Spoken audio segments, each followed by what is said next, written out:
Observe the man in the center of the frame. He is dressed for ordinary business in a dark overcoat and a neatly knotted tie. Behind him, a low seawall and a cloudy sky suggest a calm, unremarkable day. Everything here is polite and predictable until you reach the large green apple suspended impossibly in front of his face. For humans, facial recognition is a biological imperative. From the moment we are born, our brains are hardwired to scan for eyes and mouths, to read intentions, establish trust, and form social connections. It is our primary tool for navigating the world. When an object actively denies this instinct, it creates a specific kind of psychological friction. We are looking at a person, yet our brains are physically prevented from processing the very features that would make him human. This was the specialty of René Magritte. Unlike his surrealist peers who painted melting clocks or chaotic nightmares, Magritte favored the unsettling power of the ordinary.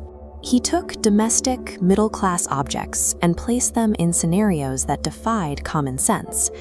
The painting's power doesn't come from being a surreal joke. It works because it is a deliberate trap, one that weaponizes our own visual instincts to keep us in a state of permanent, restless curiosity. To understand the man behind the apple, we have to look at his uniform. In the mid-20th century, the bowler hat and the dark suit were the standard markers of bourgeois conformity. This clothing was designed to lack distinctiveness.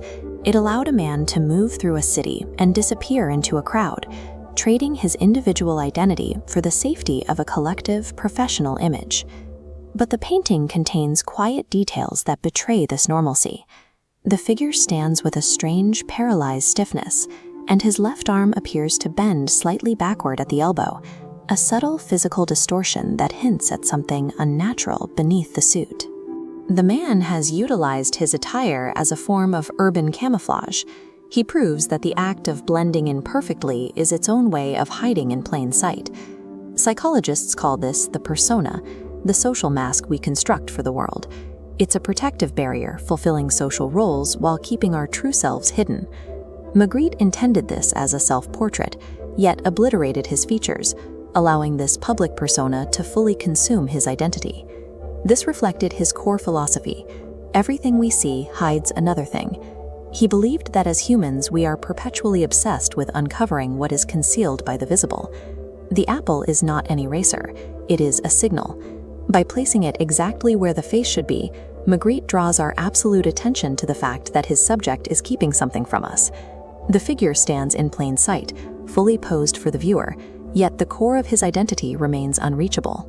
He occupies the narrow space between the desire for visibility and the safety of the mask. We feel a distinct agitation looking at this man, because his state mirrors our daily behavior. In a world of social scripts and polite expectations, we rarely encounter anyone's authentic, unfiltered self.